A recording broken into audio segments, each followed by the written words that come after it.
हैदर का केस खड्डे में पड़ गया, हैदर का केस बर्बाद हो गया, हैदर को इंसाफ नहीं मिलेगा, हैदर को बच्चे नहीं मिलेंगे। लोगों का आजकल यही कहना है, लोग ना उम्मीद हो गए हैं, तो सोचो हैदर कितना ना उम्मीद हो गया होगा।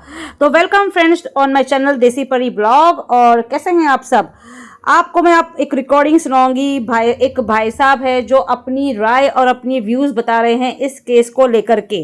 तो आप लोग भी अपने कमेंट्स में ज़रूर अपनी राय दीजिएगा, और आप लोग क्या सोचते हैं इस केस को लेकर के, कहाँ पहुंचा ये केस, कोई सुनवाई नहीं हो रही है और हर जगह से कोई खामोशी छा गई है, कोई जवाब नहीं आ रहा, ना कोई रिजल्ट आ रहा है। तो फिलहाल सुनते हैं ये ऑडियो, और हम आप भी बताइए अपनी राय ज़रूर इस ऑडियो सुनने के बाद। भाई अरशद भाई, गुलाम अदा केस जो है खड्डे में पड़ गया। मतलब कोई रिस्पॉन्स नहीं आ रहा। ना मोमिन सर कोई जवाब दे रहे हैं, ना विनय सर कोई अपडेट दे रहे हैं। परसों अपडेट दी थी विनय सर ने। इन्होंने दिखाया था कि हमने पीआईएल फाइल करी है सुप्रीम कोर्ट में, और 2 पेटिशनर का भी नाम बताया था इन्होंने। और जो 2 पेटिशनर हैं वो जो हैं, एक ओलंपिक्स प्लेयर है और एक दूसरे जो हैं सोशल वर्कर हैं। अब देखते हैं उनकी पेटिशनर को जो है क्या कोर्ट इज्जत देती है या नहीं देती।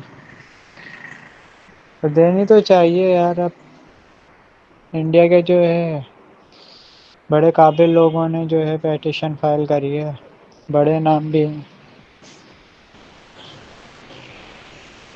लेकिन भाई सीमा तो आज़ाद है, सीमा को कोई फ़र्क ही नहीं पड़ रहा। वो दिल्ली घूम रही है, यूपी घूम रही है, रघुपुरा में घूम रही है। मतलब कोई पूछने वाला नहीं है। मतलब बिना खौफ के घूम रही है। मतलब इसको पुलिस का सपोर्ट है, मतलब इसको एजेंसीज़ का सपोर्ट है। एजेंसीज़ ने इसको इजाज़त दे दी कि आप कहीं भी जा सकती हो।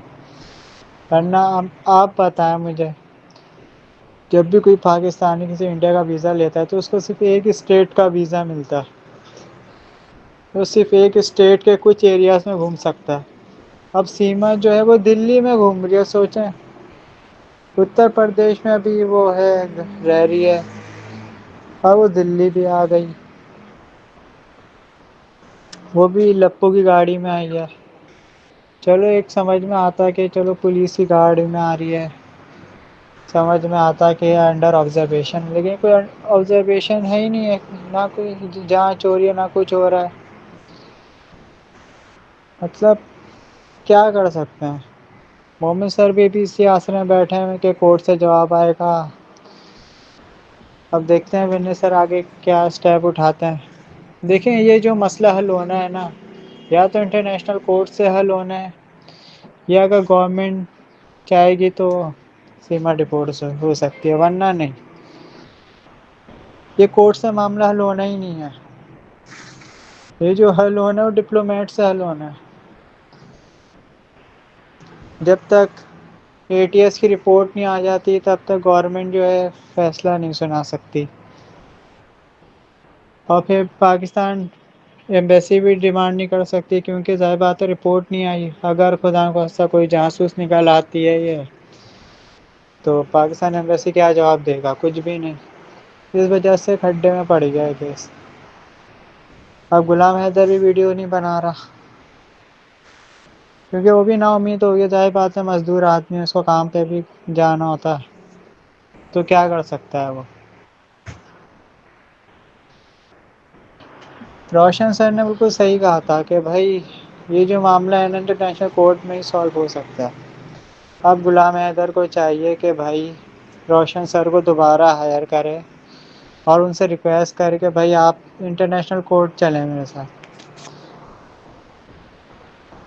क्योंकि ये मामला जो इंटरनेशनल कोर्ट में ही सॉल्व होगा भाई, और कहीं नहीं हो सकता। अब नेपाल भी नहीं जा सकते। पहले तो प्लान ये था कि नेपाल में जाके प्रोटेस्ट करेंगे, वहाँ बॉर्डर में जाकर। अब नेपाल में जा नहीं सकते, क्योंकि ज़ाहिर बात है वहाँ के हालात थोड़े ख़राब हैं, तो वहाँ भी नहीं जा सकते। रोशन सर ने बिल्कुल सही कहा था कि भाई ये जो मामला है ना, इंटरनेशनल कोर्ट में ही सॉल्व हो सकता है। अब गुलाम हैदर को चाहिए कि भाई रोशन सर को दोबारा हायर करे اور ان سے ریکویسٹ کر کے بھائی آپ انٹرنیشنل کورٹ چلیں میرے ساتھ،